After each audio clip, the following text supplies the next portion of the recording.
King of the Road. Thanks again for watching our national award-winning King of the Road show. I'm Jim King, reminding country music fans to stream the all-new King's Country internet music station for the best country music mix on earth 24/7. King's Country is a great new station designed and launched by fellow Southeast Texas radio veteran Mickey Ashworth and me with the Southeast Texas listener in mind. Stream us for a while, and I'm sure you'll agree that we're a much better alternative for the local listener. Stream us at home, work, or in your vehicle with your smartphone plugged into your vehicle's auxiliary input in the dashboard. To stream King's Country, just visit the homepage of the award-winning JimKingOfTheRoad.com and click on the King's Country icon. By the way, we're playing classic Christmas tunes between now and the 25th. Now stay with me as we cruise back to the Babe Didrikson-Zaharias Museum to visit with best-selling author Don Van Natta Jr. about arguably the greatest athlete of all time, male or female. Don Van Natta Jr. Hey, Jim, how are you? Good to see you again. Nice to see you. You're a columnist for the New York Times, best-selling author who wrote a book called Wonder Girl about Babe Didrikson, probably the best athlete of all time, female athlete. She's definitely the greatest female athlete of all time. I argue in the book that she's the greatest all-around athlete of all time. I believe even better than Jim Thorpe.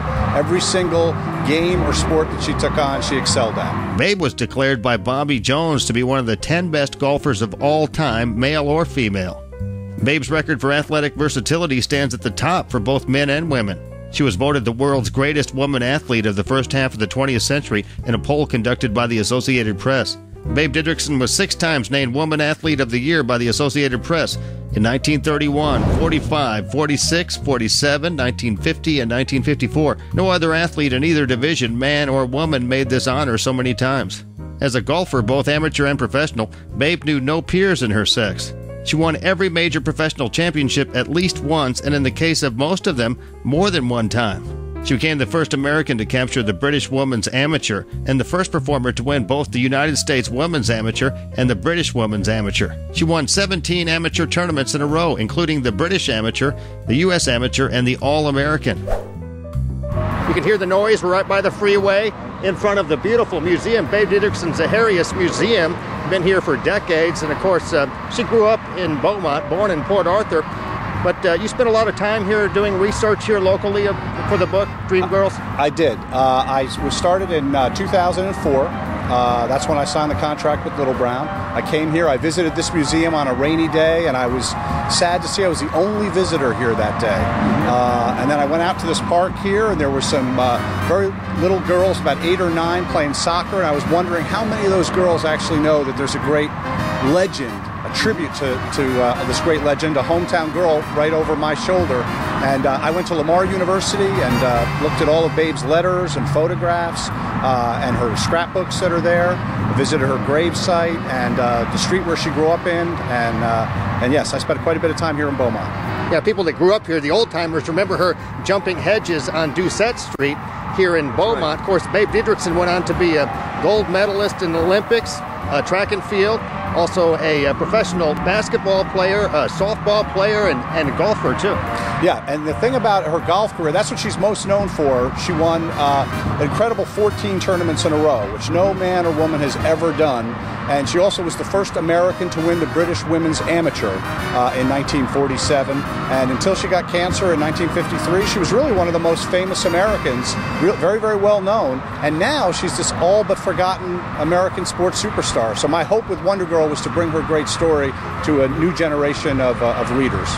Not only was she a great athlete in all sports, but she became a vaudeville act and recorded some music, I believe, and played harmonica. She did. She played harmonica growing up, and she recorded a couple of songs in the early 50s with her friend Betty Dodd, and she was on vaudeville only 5 months after she won 2 Olympic gold medals and a silver medal. In fact, the first scene in my book is Babe debuting on the Chicago stage at the Palace Theater.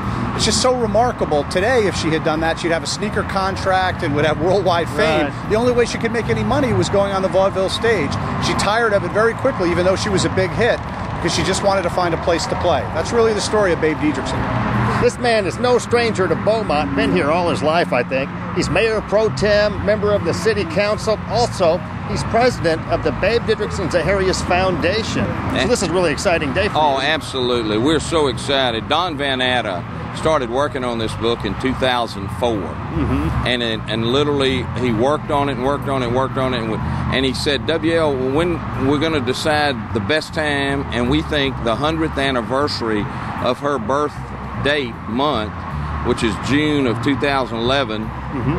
Babe would have been 100 years old. We're going to release Wonder Girl. It's continued to sell really successfully. It's the greatest book I've ever read about Babe Didrikson-Zaharias. It's a great book. I've got a copy of it, autographed. A great read. It's really important that he's passing on to the next generation how great